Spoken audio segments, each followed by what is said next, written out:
हाँ जी, तो चलो शुरू करें आज की क्लास। क्लास 1 हमारी होने वाली है और ये है बेसिकली एक इंट्रोडक्टरी चैप्टर। इसमें हम लोग पढ़ेंगे कि रेगुलेटरी फ्रेमवर्क क्या क्या होता है, मतलब जो भी कौन हमारे पास एक्ट्स आने वाले हैं ना आगे के यूनिट्स में, टोटल 6 यूनिट्स हैं और सब में किसी न किसी एक्ट की बात होती है। तो वो जो हम एक्ट पढ़ेंगे उसका बेस क्या होगा, उसका बेस होगा कि आखिर ये एक्ट आया कहाँ से। तो इसके लिए हम पहले जानेंगे रेगुलेटरी फ्रेमवर्क्स। ये जो चैप्टर 1 है बहुत छोटा सा चैप्टर है और मैं कोशिश करूंगी कि मैं हिंदी में आपको ये कॉन्सेप्ट समझाऊं, क्योंकि बहुत से लोग होते हैं जिनका 12th तक जो है वो हिंदी में ही सिलेबस होता है। बट सीए में भी ऑप्शन है, बट हिंदी में एक्चुअल में इतना डिफिकल्ट हो जाएगा ना वो चीज़ आपको समझना, इतने कॉम्प्लिकेटेड हो जाते हैं हिंदी के वर्ड्स। तो इंग्लिश में जिन्होंने भी चूज किया है वो बेटर है, बट हम क्या करेंगे, हम उसको समझने की कोशिश करेंगे, इसलिए मैं हिंदी लैंग्वेज का यूज करूंगी। तो जो हमारा पहला चैप्टर है इंडियन रेगुलेटरी सिस्टम, इसमें हम क्या क्या सीखने वाले हैं, मतलब इस क्लास के खत्म होने के बाद आप 4 चीजें समझ जाओगे। पहला कि भैया लॉ होता क्या है, ये आता कहाँ से है, ठीक।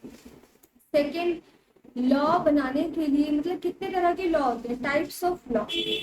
थर्ड, हम समझेंगे कि लॉ इन्फोर्स कैसे किया जाता है, मतलब बना तो लिया लेकिन आखिर लोगों से हम इसको फॉलो अप कैसे करवाएं, वो कैसे होगा, वो प्रोसेस समझेंगे। और फिर 4th नंबर पे हम समझेंगे कि जो इंडिया की टॉप रेगुलेटरी बॉडीज है ना उसके बारे में जानेंगे, जैसे कि सीबी हो गया, जैसे कि हमारा सीबी, आरबीआई हो गया, एमसीए हो गया, ये सब चीजों के बारे में आप समझो। तो हम शुरू करते हैं। पहला हमारा जो कॉन्सेप्ट है वो है कि आखिर ये लॉ होता क्या है। लॉ के बारे में अगर इसकी डेफिनेशन पूछेंगे ना तो इसमें बिल्कुल सिंपल और क्रक्स अगर मैं आप लोग को बताऊं,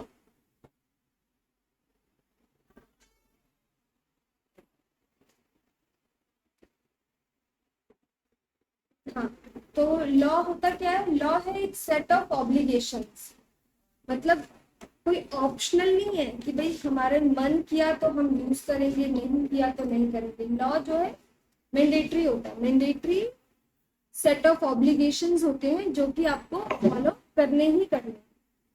तो जो इसकी डेफिनेशन है, law is set of obligation and duties imposed by government. तो इसकी डेफिनेशन में सबसे इंपॉर्टेंट हम क्या क्या रखेंगे, set of obligation and duties है, किसने लगाई है, इम्पोज किसने करी है, गवर्नमेंट ने करी है।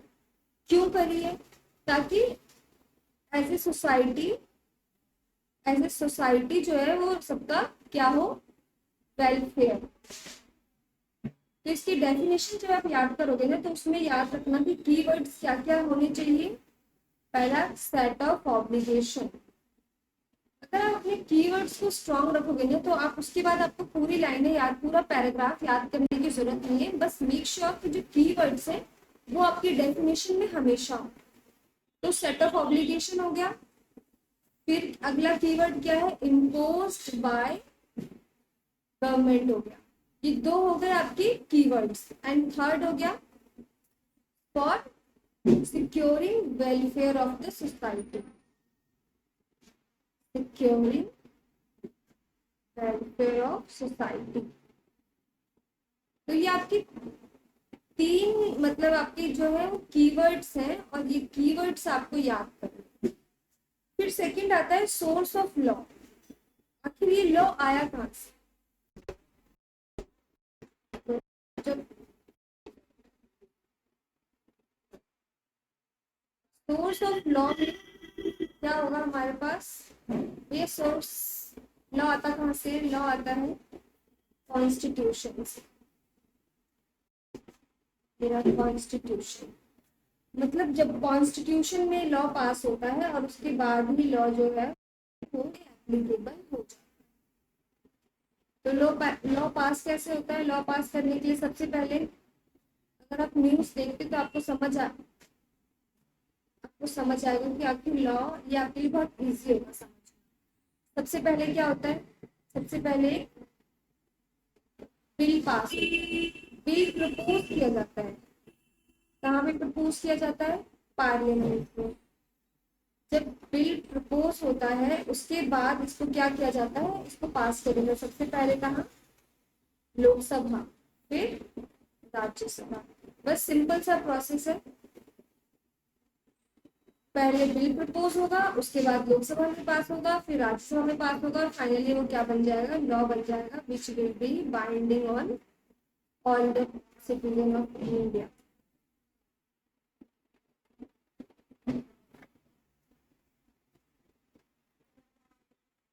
अब हम देखेंगे types of law. Indian legal system में टोटल कितने टाइप्स ऑफ लॉ। सबसे पहला हमारा है क्रिमिनल लॉ। क्रिमिनल लॉ का जो मेन मोटिव होता है ना, वो होता है क्रिमिनल्स को सजा देना। ये इंडियन पेनल कोड के अंडर गवर्न होता है। इसमें कोई भी जो वायलेशंस होते हैं रूल के, उसके खिलाफ क्या की जाती है, पनिशमेंट दी जाती है। जबकि जो सिविल लॉ है, जब सिविल लॉ हम पढ़ेंगे तो उसमें देखेंगे ये ज्यादातर डील करता है dispute between individual and organization. यानी कोई इंडिविजुअल और ऑर्गेनाइजेशन के बीच अगर इस तरह के कुछ डिस्प्यूट्स होते हैं या, तो उसको हम लोग सिविल लॉ में कंसिडर करते हैं। इसमें किसको होता है, क्रिमिनल्स का डील किया जाता है, और इसमें इंडिविजुअल एंड ऑर्गेनाइजेशन। तो इसका मेन मोटिव क्या होता है, सिविल लॉ का फोकस होता है dispute resolution rather than punishment, जबकि क्रिमिनल लॉ का क्या होता है, पनिशमेंट, गलत करने वालों को सजा दो। ज्यादातर मूवीज जो है ना वो इसी पे बेस्ड होती है, क्रिमिनल। उसके बाद सिविल लॉ हो गया। अब जैसे कि इसके अंदर कौन कौन से कॉन्स आते हैं, देखो, लॉ ऑफ कॉन्ट्रैक्ट हो गया, फैमिली लॉ, प्रॉपर्टी लॉ, इस सब, ये सारे जो लॉ हैं ये डील करता है सिविल लॉ। उसके बाद हमारा लास्ट है कॉमन लॉ। कॉमन लॉ क्या है, कॉमन लॉ है कोई भी अगर जजमेंट पास हुआ है ना, कोई भी जजमेंट अगर सुप्रीम कोर्ट पास करता है तो उसके बेसिस पे भी लॉ बन जाता है, और वो लॉ होता है कॉमन लॉ। देखो, जब हम इसकी डेफिनेशन याद करेंगे तो इसमें क्या क्या कीवर्ड्स याद करेंगे। सबसे पहला, कोई भी जुडिशियल जुडिशियल प्रेसिडेंट, ये आपका पार्ट होना चाहिए आपकी डेफिनेशन का। जुडिशियल प्रेसिडेंट हो गया, या फिर कोई common case law. Case law से ही भरा पड़ा है पूरा लॉ, तो ये तो आपको याद करने हैं। कई बार आपको जो है ना केस लॉ आपको वर्ड बाय वर्ड याद होना चाहिए कि कौन सा केस लॉ था, कब हुआ था, कौन से कोर्ट में उसको उसको डिक्लेयर हुआ था, कि आखिर उसका कंक्लूजन क्या हुआ।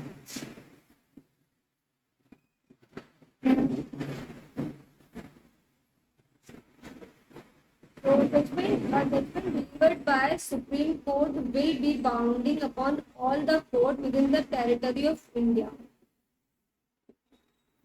ये हो गया आपका कॉमन लॉ। उसके बाद है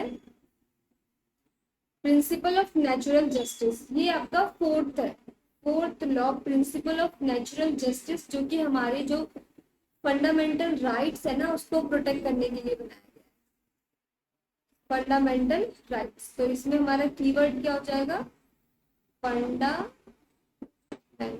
राइट्स।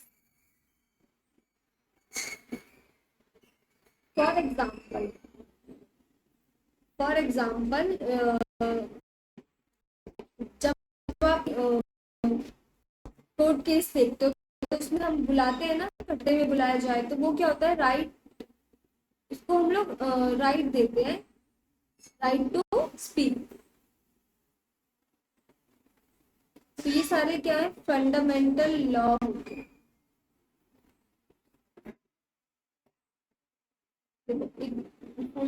अब लॉ जब बन गया, बिल पास हुआ लोकसभा में, फिर राज्यसभा में, फाइनली प्रेसिडेंट ने अपने साइन कर दिए, तो फिर हमारा एक्ट बन गया।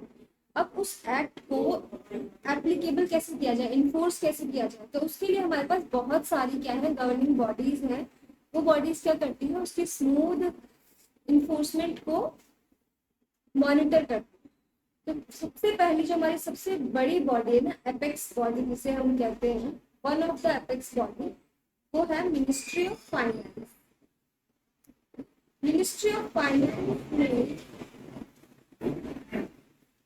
मिनिस्ट्री ऑफ फाइनेंस किसी भी तरह की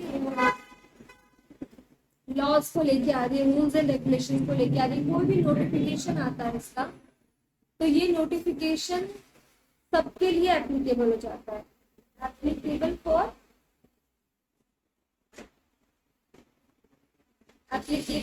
ऑल। अब जब आप लोग खुद सोचो, जब आप लोग सीए बन जाओ, जस्ट इमेजिन करके भी बहुत मजा आएगा। तो जैसे ही आप सीए बन जाओगे तो क्या होगा, आप लोगों को हर तरह की न्यूज में अपडेट रहना पड़ेगा। जो भी लॉज आ रहे हैं वो डे टू डे आपकी जो लाइफ है उसको इम्पैक्ट करेंगे, बहुत अलग अलग तरीके से इम्पैक्ट करेंगे। इसलिए मेक श्योर कि ना आप अभी से हैबिट डालो कि आप अपडेटेड रहो इन सब चीज़ों में, न्यूज़पेपर वगैरह सब चीज़ें पढ़ो। तो सबसे पहला हमारा मिनिस्ट्री ऑफ लॉ हो गया। इसमें क्या क्या चीज़ें हम लोग कीवर्ड्स हम लोग हाईलाइट कर लेते हैं।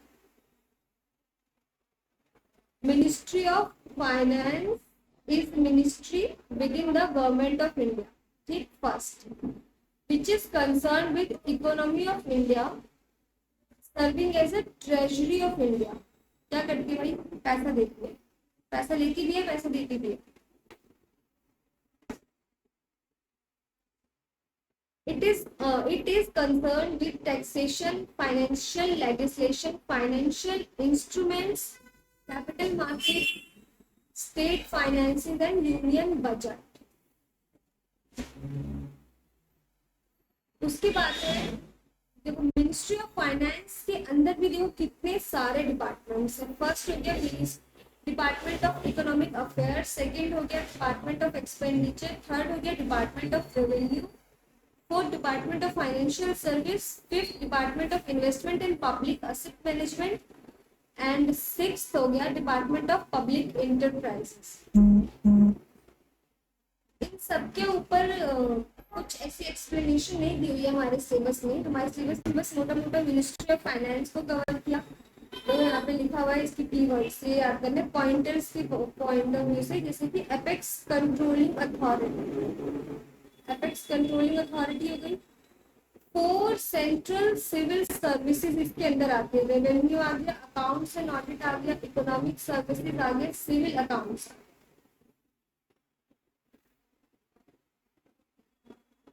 Department of ministry of finance. इसके बाद हमें ministry of corporate affairs, ministry of corporate affairs MCA. जब आप आर्टिकलशिप करोगे ना तो आप लोगों के पास एमसीए पे पूरे टाइम काम रहेगा। अगर आप किसी अच्छे मिड फर्म से आर्टिकलशिप करते हैं तो एमसीए बेसिकली होता क्या है, ये सारी के सारी ना कंपनीज को गवर्न करने के लिए बनाया गया। कंपनीज इस पे क्या करते हैं, अपना डेटा अपडेट करती हैं, अपने फाइनेंशियल्स अपडेट करती हैं, और मिनिस्ट्री ऑफ कॉर्पोरेट अफेयर्स पे सारी कंपनीज को मॉनिटर। तो ये भी क्या है, एक इंडियन गवर्नमेंट मिनिस्ट्री हो गई। Companies act, partnership act, IBC act, इन सबको गवर्न करने के लिए ये बनाया गया है। मेन पर्पस क्या हो गया, regulation of Indian enterprises, regulate करता है। This ministry is mostly run by civil servants. इसके द्वारा मोस्ट ऑफ से जो मेंबर्स होते हैं वो सिविल सर्वेंट्स होते हैं जो इसको रन करते हैं। नेक्स्ट हमारे पास है मिनिस्ट्री ऑफ होम अफेयर्स, गृह मंत्रालय। It is also ministry of government of India. ये क्या कोशिश करता है, ये कोशिश करता है कि विद इन इंडिया जो है वो सारी चीजें प्रॉपर चले, प्रॉपर सिक्योरिटी हो, डोमेस्टिक जितनी पॉलिसीज है गवर्न होता है इसका। और इसको हेड कौन करता है, ministry, home ministry is headed by union minister of home affairs. फिर इसमें हमारे पास टाइप्स आ गए। Department of ministry of home affairs के अंदर कितने कितने डिपार्टमेंट्स हैं, टोटल 6 डिपार्टमेंट्स हैं। फर्स्ट हो गया department of border management, second internal security, third Jammu Kashmir and Ladakh affairs, fourth हो गया department of home, fifth department of of language and 6 हो गया department of state. Department of official language को यहाँ पे फिर से बताया, बाकी सारे एक्सप्लेन नहीं किए, डिपार्टमेंट ऑफ ऑफिशियल लैंग्वेज को एक्सप्लेन किया है। इसके अंदर 3 और चीजें, क्या क्या, translation bureau, Hindi training institute and director of census operation. ये क्या करता है, ये बेसिकली सेंसस करता है।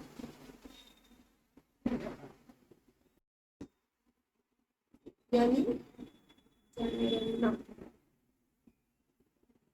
अगर ministry of law and justice, ministry of law and justice government of, ये क्या है, it is in the government of India, is a cabinet ministry, deals with management of legal affairs, legislative activities, administration. Department of Legal Affairs is concerned with advising the various, हाँ basically ये जो कर रहा है, ये क्या कर रहा है, लॉ एंड ऑर्डर को फॉलो करवाता है। ये जो फोकस करता है कि जो भी हमारे लीगल अफेयर्स है वो अच्छे से सॉर्ट आउट हो सके। अब इसके अंदर 3 अलग अलग डिपार्टमेंट है। पहला department of legal affairs, legislative department, third department of justice.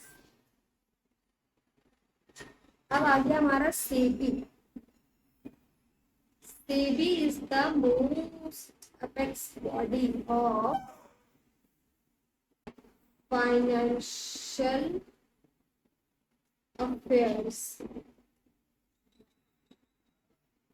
अब तो आप लोगों ने सी शुरू करा है, अब तो सेबी से डेली आमना सामना होगा, आमना सामना, डेली का आमना सामना होगा आपका इससे। पता नहीं आप लोगों में से कितने अभी इन्वेस्ट करते हैं, नहीं करते, बट जैसे जैसे आप आगे क्लासेस लेते जाओगे ना, आईपीसीसी में जाओगे, मतलब इंटर में जाओगे, फिर फाइनल में जाओगे, तो ये चीज जो है ना बहुत फेमिलियर हो जाएगी। सेबी का पूरा पूरा एक्ट है जो कि आपके फाइनल का पार्ट है, तो वहां पे आप पढ़ोगे। यहाँ पे आप सिर्फ ओवरव्यू लोगे, कैसे इसका स्ट्रक्चर बना हुआ है, कैसे इसमें बाकी सारी चीजें होंगी।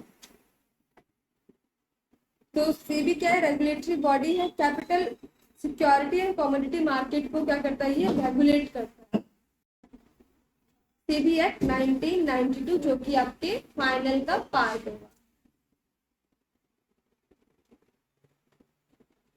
फिर आ गया हमारा third, reserve bank of India.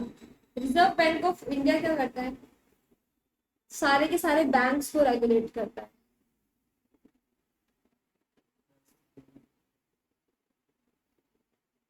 Ministry of finance का ही पार्ट है, सेंट्रल बैंक है ये, एंड क्या करता है, बैंकिंग रेगुलेशन सिस्टम को रेगुलेट करना है। इसके 2 डिपार्टमेंट, भारतीय रिजर्व बैंक नोट मुद्रण एंड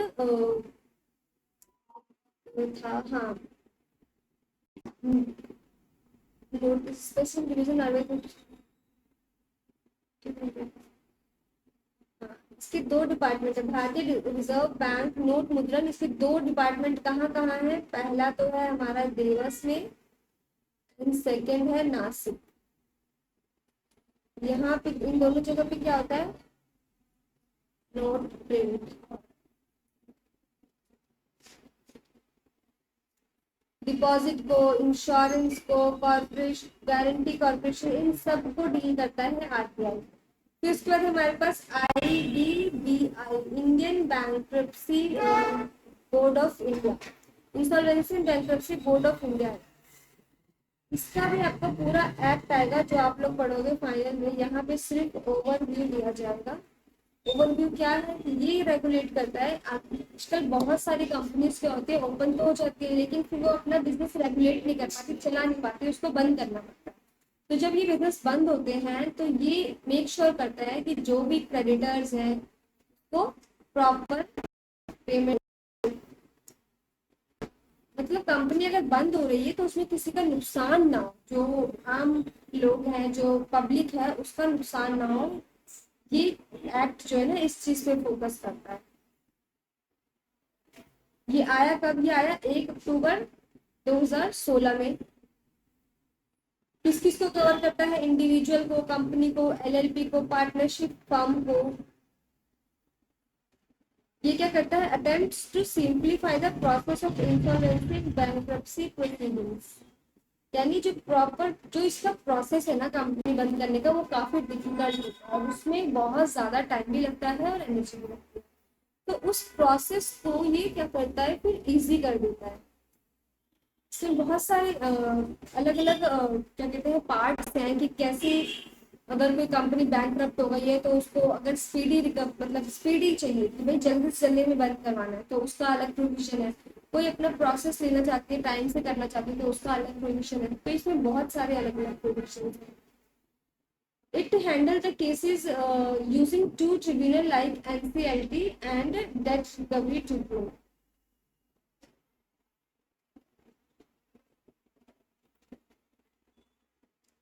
देखो अब स्ट्रक्चर देखते हैं, structure of Indian judiciary system.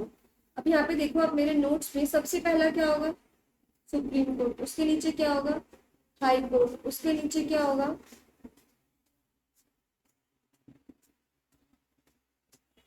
District and metropolitan.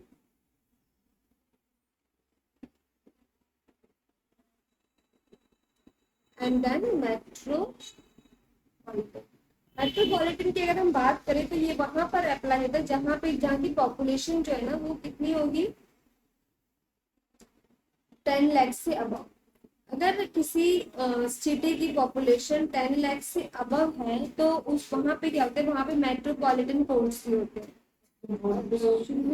सारे जो केस स्टडीज है वो वहीं पे जाती है। उसके बाद आप आता है डिस्ट्रिक्ट कोर्ट, फिर high court and then supreme court. Supreme court में हमारे पास कौन होते हैं, chief justice of India. Chief justice of India इसका पार्ट होते हैं। एंड इसमें जो कमेटी बनती है ना, वो कमेटी बनती है 7 पीपल, 7 लोगों का इतना बेंच बैठता है, हाईएस्ट जो है। अभी टोटल 30 इसमें क्या चल रहे हैं, बेंचेस चल रहे हैं। क्यों, क्योंकि कोर्ट केस जो है ना इतने ज्यादा बढ़ गए, कोर्ट केस बहुत ज्यादा इंक्रीज हो चुके हैं इसलिए। फिर हमारे पास आता है हाई कोर्ट। हाई कोर्ट उससे नीचे होता है। तो कोई पर्सन अगर परेशान है तो वो पहले मेट्रोपॉलिटन जाएगा, वहां अगर उसको नहीं मिला सॉल्यूशन, वो उसके जजमेंट से खुश नहीं है, तो वो क्या करेगा, अपील करेगा डिस्ट्रिक्ट कोर्ट को। डिस्ट्रिक्ट कोर्ट में बात नहीं बनी तो हाई कोर्ट जाएगा और फिर लास्ट में जाता है वो सुप्रीम कोर्ट। इसमें मॉनिटरी लिमिट्स भी है, उसके बेसिस पे भी ऐसा कुछ होता है। तो देखो ये सबसे पहले हमने जो देखा एपेक्स बॉडी है, 26 जनवरी 1950 को ये क्या हुई थी, स्टेब्लिश हुई थी। चीफ जस्टिस ऑफ इंडिया क्या होते हैं, हाईएस्ट अथॉरिटी होते हैं। तो ये आपको कीवर्ड से आते हैं। एपेक्स बॉडी है, कब फॉर्मेशन हुआ, चीफ जस्टिस ऑफ इंडिया जो होंगे वो क्या होंगे, highest authority, highest authority. Principal bench जो होता है वो 7 मेंबर्स का होता है। अभी टोटल कितने हैं, 34 बेंचेस हैं। क्यों, क्योंकि केसेस बहुत ज्यादा बढ़ गए, ओवरलोड बहुत हो गया काम। अब हमारे पास बारी आती है हाई कोर्ट। देखो हाई कोर्ट में हमने देख लिया था कि हर एक स्टेट में एक हाई कोर्ट होना चाहिए। अब तक टोटल कितने हाई कोर्ट है इंडिया में, 25 हाई कोर्ट्स हैं। और जो 6 स्टेट्स है ना वो हाई कोर्ट्स आपस में शेयर करते हैं। उनके पास टाइम होता है अपना अपना हाई कोर्ट बनाने का।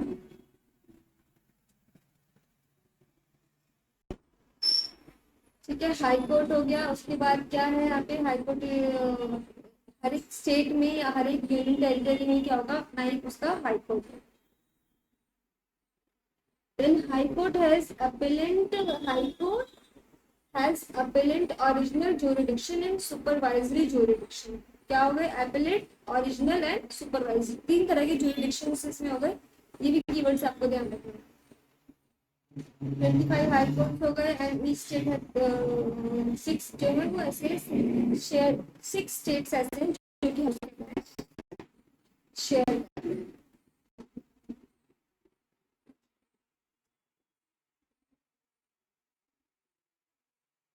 सबसे पुराना हाई, जो ओल्डेस्ट हाई कोर्ट है वो कहाँ पे था,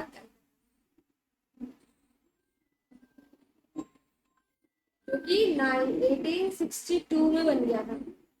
मतलब सुप्रीम कोर्ट से भी पहले अगर कोई कोर्ट बनाया है तो वो हाई कोर्ट, कलकत्ता वाला। फिर हमारे पास आगे डिस्ट्रिक्ट कोर्ट, इसमें डिस्ट्रिक्ट लॉ डील होते हैं। इसमें आपकी जो मॉनेटरी लिमिट है वो है 2 करोड़।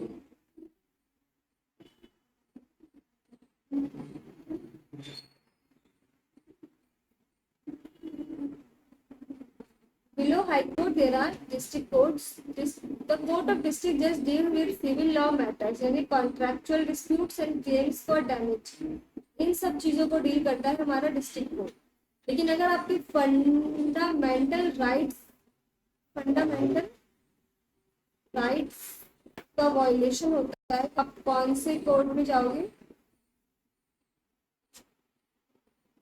कौन से कोर्ट में जाओगे फंडामेंटल राइट्स का वायलेशन होगा तो? High court.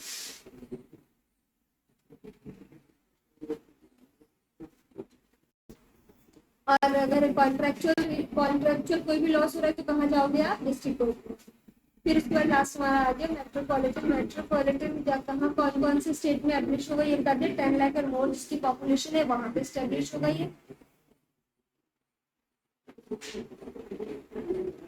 And Chief Metropolitan Magistrate has power as Chief Judicial Magistrate and Metropolitan Magistrate.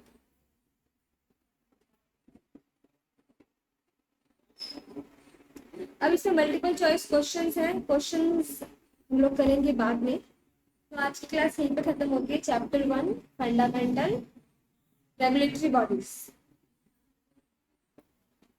Indian regulatory framework. अगर हम इस पूरे चैप्टर का क्रक्स देखें तो इस पूरे चैप्टर में हमने 4 चीजें पढ़ी। सबसे पहला तो कि लॉ बनता कैसे है, लॉ होता क्या है, वो बनता कैसे है, उसको इन्फोर्स कैसे किया जाता है, एंड देन सबसे लास्ट में कि हमारा जो पूरा सिस्टम है रेगुलेटरी बॉडीज है वो कौन कौन से है। रेगुलेटरी लॉ बनता कैसे है? तो लॉ बनता है जब वो बिल पास होता है। सबसे पहले कहाँ पहले बिल प्रपोज होता है, फिर वो लोकसभा में पास होता है, फिर वो राज्यसभा में पास होता है, उसके बाद फिर वो लास्ट में क्या होता है, प्रेसिडेंट ऑफ इंडिया उस पर अपने सिग्नेचर कर देते हैं, तो हमारा लॉ बन जाता है। सेकेंड हमने देखा एपेक्स बॉडीज देखी। एपेक्स बॉडीज में क्या क्या पढ़ा? हमने पढ़ा सेबी के बारे में, हमने पढ़ा आरबीआई के बारे में, हमने पढ़ा फाइनेंस मिनिस्टर के बारे में एंड हमने देखा जुडिशियल सिस्टम जिसमें आता है supreme court, high court, district court and metropolitan court. मिलते हैं नेक्स्ट क्लास में।